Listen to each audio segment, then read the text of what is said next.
It is now time for power rankings. And for power rankings, this time around, I won, so I got to pick the category. And for this power rankings, I thought it was only fitting best movie love triangles. We're going to go Todd first with number five. All right, my number five is a movie that was a Hulu original from a couple years ago, and I didn't necessarily like the movie even that much, but it fits the category really well, and that is called Crush. Love triangle was Paige, AJ, and Gabriella, and it's about this high school girl who like joins the track team because she wants to pursue her crush, which is like the popular girl, and but she ends up developing feelings for her sister, and the actors are Rowan Blanchard, Isabella Ferreira, and Alihi Carvalho. And yeah, it's not necessarily a strong movie, but it is definitely a love triangle as well as any other I could think of, especially like a high school love triangle. And I know I'll never mention the movie again. Plus, the triangle is like three females, which makes it more interesting, I guess. And it was directed by the person who did that Bat Mitzvah movie Zach liked last year. But I remember watching Crush, and it kind of did stick with me, even though I don't think I gave it a thumbs up. So I'll mention it here. Well done. Well done. All right, I'm going to go next. My number five, I mean, let's face it, this would not be a true power ranking of love triangles if I wasn't the first one to say it's complicated. So I'm just going to go with it now. Number five is It's Complicated. Meryl Streep, Alec Baldwin, Steve Martin. I don't know why you guys give me so much crap for this. It's a really, really cool movie. It's fun. It's got some heart to it. Meryl Streep, she's trying to date again. She meets this really interesting guy in Steve Martin, but for some reason she's also like having this fling with her ex-husband and Alec Baldwin. It's it's such a charming movie. Like you gotta love it. You gotta love It's Complicated. It's my number five. Yes. Well, we really need to start handicapping It's Complicated at the '09 Pinos, because that is one of the real storylines heading into this award season is its performance. And I do feel like there's a real burn after reading potential with that movie, although it's not particularly quotable or anywhere as good. And John Malkovich isn't in it, but it could get overrepresented. All right, Zach, number five. All right, my number five, curiously, like Todd, is an all-women love triangle, and maybe it's a little debatable whether it's a true love triangle or not. One of the things I looked for in the picks that I made, really two things, is I liked movies where it wasn't obvious that one of them was the clear villain. Now, I might contradict that rule a little later, but I did try to look for movies like that or look for stories like that. And I also tried to look for stories where the relationship wasn't based on lust or sex, like it was an honest someone in love with two people or two people in love with the same person. So I don't know if this qualifies for either, but I'm just saying those are things I looked for. I went with The Favorite. Merlot. Oh, damn it! I thought I was so crafty with that pick too, but it is a great pick. So I'm glad Terry at least has some sense. That means we're on to Todd, number four. That was not even one I was thinking about. That's interesting. Now, number four is, the classic of all classic ones, and that's Gone with the Wind. Merlot. Oh. So then it's to me, my number four. This one's kind of classic too. I don't really know which version you want to go with, but it belongs on this list, and that is Cyrano de Bergerac. You could go with like the classic play version. You could go with Gerard Depardieu. You could go with the recent musical that was made with Peter Dinklage for some reason. But it is the classic of all classic love triangles, where you have the hideous, not good looking guy who's in love with the beautiful woman who has her eyes set on this beautiful other guy, but she's in love with Cyrano's heart. And he helps the beautiful young man get the girl to fall in love with her, or to fall in love with him, and that worked. But really, she's falling in love with Cyrano.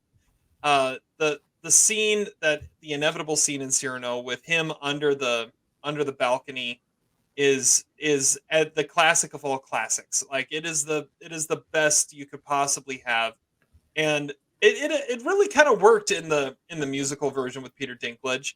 But I mean, if you're talking love triangles, nothing gets more classic than Cyrano. The reason why it's only number four on my list is because you don't have a classic like film depiction of it. Like it's been So tried many maybe the Steve times, Martin one is like the definitive one to like which is come out bizarre of this. because it's not even, what is that one called, Roxanne, because that's the Yeah. name of the girl. Yeah, that's probably the most definitive one. So that's the reason why it's number 4, is you can't say what's the best version of this movie or what's the best version of the story. You don't have one. It's a movie list, so that's why it's at number 4 on my list. But it deserves to be mentioned. Zach, number 4. All right, we're going to the 1980s when love triangles were a real thing. God damn it. Okay, so the movie I'm going to go with is a teen classic. According to our website, you guys have not seen it, which is awful and despicable, but it is coming up on, I can't believe I'm about to say this, is 40-year anniversary in a couple years. It is from 1986, classic Lucas.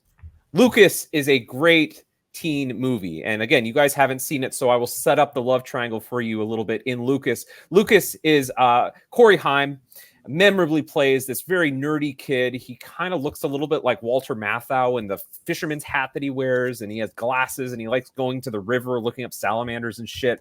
But he's also 14 years old, and he's on the precipice of manhood. And as the school year begins, he sees this beautiful girl named Maggie, or Margaret, and she's played in the movie by the lovely Carrie Green, and she's new to the school, and she is too new to realize how attractive she is, and that she's probably more in the cheerleader vein than the Lucas vein. So Lucas tries to protect her and hold her on the best he can, but lo and behold, we also have a young Charlie Sheen in this movie, and he plays Cappy, who is a football player and a jock. And the moment that he lays eyes on sweet, innocent Maggie, the love triangle starts happening, and it's real. If you look at the cover of this movie, it's Lucas on the football team. There is a sort of haphazard plot that involves him being sent in a la Rudy at the end of Rudy, being this really pint-sized kid on a football team. I don't exactly even remember that sequence, but I do remember the passion between those three characters. What I like about Lucas, besides the fact that Ebert gave it 4 stars, and which means I have to like it, is that actually Charlie Sheen and Corey Haim actually get along in the movie. It is a love triangle, and they're both after the affections of the same girl, but Charlie Sheen has sort of a admiration for Corey Haim because of his intellect. And in that respect, there's a little bit of Cyrano de Bergerac in the story. So it's a real charming movie. It's fun to watch. I rewatched it in the last couple of years. I think it holds up pretty well. I think it's mostly been forgotten, unfortunately, but it's definitely one of the better non-John Hughes teen movies of the 1980s. So Lucas, classic movie, great love triangle in it. My number 3 is, it's my TV pick. It's True Blood. Anna Paquin and her real life husband Stephen Moyer and Alexander Skarsgård. She plays Sookie. She's a waitress. She falls in love with this ancient vampire Bill, and she's also pursued by Eric, who's this like dashing vampire from a notorious family. And it has like the intrigue of like Twilight with Bella, Edward, and Merlot winner Jacob, but it's an adult show. Like, and Alan Ball is kind of a genius. He made 7 seasons out of this, which could have easily ran out of material after 1. But it's a really good show. I haven't gone back to it in a little while, but I'd be willing to revisit it because it is pretty wild, and it is really steamy too. And she does really have affection for both of them, and you could be on side Bill or Eric, and have a very good reason to be. And it probably fits the true spirit of love triangle most of anything on my list. All right, well, I'm next. Number 3 on my list is one that was already mentioned. It had been Merlot. It is The Favorite. It's an interesting love triangle because it's 3 women with Olivia Colman, Rachel Weisz, and Emma Stone. It's such a cool movie. I've been going back through and listening to some of our older podcasts, and when I came across the episode where we reviewed The Favorite, all of us were like, yeah, how did this get this good? Like this is like Yorgos Lanthimos like restrained a little bit, but by restraining him, it actually was able to have some sort of mass appeal, yet still be him. And Olivia Colman is just out of this world in this movie. And then you've got Rachel Weisz and Emma Stone, and the fights they go through trying to appeal to her, but also just fighting with each other. It's a cool movie. And Olivia Colman winning Best Actress for this is got to be one of the coolest wins of the last 10 years of the Oscars. So It is. This is my favorite Yorgos Lanthimos movie. So again, I do like stuff that's also well known, and I think the Academy was right for giving this. This should have won Best Picture in 2018, by the way. And it's a wonderfully funny movie. Like there's like shades of Amadeus in this movie with its excess and its attempt to show the 17th century or 18th century not as this serious place, but this place with like lunatics and crazy people and just spectacle, but like in a really good way. And the performances, I guess in some ways they're over the top. I mean, you get a scene with Rachel Weisz with like mud all over her, and there's lots of screaming with Olivia Colman. But this is the kind of movie that is totally great for. And this was also like, I think this is the best performance Emma Stone ever had in a movie that I've seen so far. And she's like the femme fatale in this love triangle, and I think that's a really unique role for her. And I just think it's not exactly what you think of as a Lanthimos movie, but he's got a great sort of appeal for it and a great eye for it. And I really love this movie. It was one of our first reviews that we had, and I think we were all big fans of it for good reason. Mm-hmm. I'm going with The Dreamers, number 3. Oh, great call. Yeah, that's a Challengers-esque pick. Yeah, well, okay, I can't also deny that I went into Challengers thinking a little bit about The Dreamers, which I watched about a year ago, and it's on Max if you want to watch it. I've always loved this movie. I snuck into the theater and saw it when I was like 16 years old. Really dug it. Went to it thinking that it was going to be titillating and scandalous, which it is, but it's also a really great ode to movies and a great. It's probably the best movie ever made about the era of the French New Wave. If you want to like figure out or understand why cinema is so important to France and why these filmmakers were so important to young people in the late 1960s, and why there was so much unrest, The Dreamers is a great look at it. And of course, it's directed by Bertolucci, who was one of the, not a French filmmaker, but a filmmaker who was heavily involved in that era. And it's a movie that is, again, deeply erotic. It is quite a bit more explicit than Challengers. The movie is the perfect blend of intellectual stimulation, but also some really great passion between the characters, and how the Eva Green character is torn between this American kid and her brother is also a unique aspect to the movie. It feels very Louis Malle. But I love this movie. I think it holds up really well. It's not a movie that could ever be made today because it's just too groundbreaking and it's too disturbing for most people. And I wish Challengers had more of it. I wish the guy who wrote Boner had actually watched this movie and based it more on the edge and the appeal of The Dreamers. Todd, now number 2. My number 2 is There's Something About Mary, which is a great movie, obviously. And Ted is obviously the Ben Stiller character. He's been in love with Mary since high school. Mary is Cameron Diaz, and then he hires Pat Healy, which is played by Matt Dillon, to be his like PI to track her down and reconnect with her. But of course, Pat, as every man in the world would at the time, probably fall in love. He fall in love with Mary as well, and it's the most classic of all like comedy gags in this movie, and it's a love triangle that's pretty one-sided, but it also works because the characters are so much fun. And you know, what the hell is Brett Favre doing here? He makes an appearance. It's a romance sort of, but it's a Farrelly Brothers comedy, maybe their most like irreplaceable movie, at least the R-rated ones. And I've always loved There's Something About Mary, and I just think that there are so many things about it that are memorable, and the true just like two guys pursuing one girl is never been portrayed quite as authentically as it is in this, and as funny as it is in this. Do you know I've never seen There's Something About Mary? I feel like you claimed that you watched it when I had Terry watch it like a few years ago. I watched it a few years ago. He assigned it to me. I was not a fan. Number 2 on my list is one that's already been mentioned. It's Gone with the Wind, the classic of all classics. But this is a really interesting one because you've got Scarlett O'Hara, and you've got the two guys. One is the guy that she truly loves that doesn't love her, and the other is the guy who adores her that she allows to be around just because she can't have her beloved Ashley.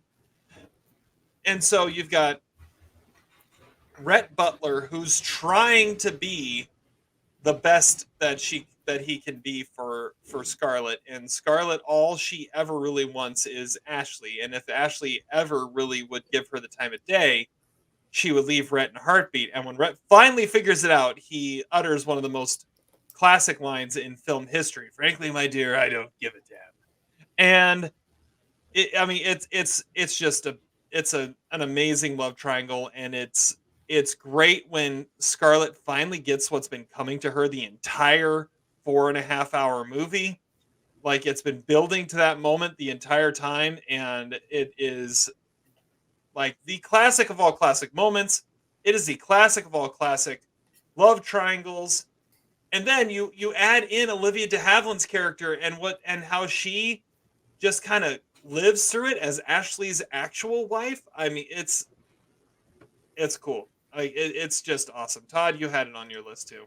Yeah, I had a number 4. I've only seen this, I think, like maybe 1.5 times, but I mean, it's a movie that obviously sticks with you, and it has the ups and downs of a love triangle as much as any movie ever. And it's the classic of all romances, the classic of all movies, really, and it probably deserves a deep dive. Watching the dynamics between those 3 characters is fascinating, and it is, even though I don't think it's 4.5 hours long, it's more like 4 hours, but still, it is a great film, and it's one of those I kind of had to put on here. I mean, there's a few like really classic ones, and this is the one I like the most. All right, my number 2 is from one of my favorite movies of the 1970s. Also a movie that isn't very widely discussed anymore, even though it is available on the Criterion Collection. It is from 1971, John Schlesinger's Sunday Bloody Sunday, the original of the great love triangle movies. And this is a movie that got some Oscar nominations at the time, but again, not particularly remembered. So I'll describe it. It stars Peter Finch, the guy from Network, the recently passed away Glenda Jackson, and they are both in a love affair with a much younger man, played by Murray Head, who obviously is also bisexual. And this takes place in London, but it's kind of like the end of the swinging 60s a little bit. And because of their age gaps, Murray Head plays a physician, and Glenda Jackson, I can't remember what she does in the movie, but she's some sort of manager or something like that. What's interesting is that both of them are considerably older than Murray Head. Murray Head is in his 20s, and Peter Finch is like in his late 50s, and Glenda Jackson's in her 40s. And basically, Glenda Jackson and Peter Finch, this is what makes the love triangle so unique.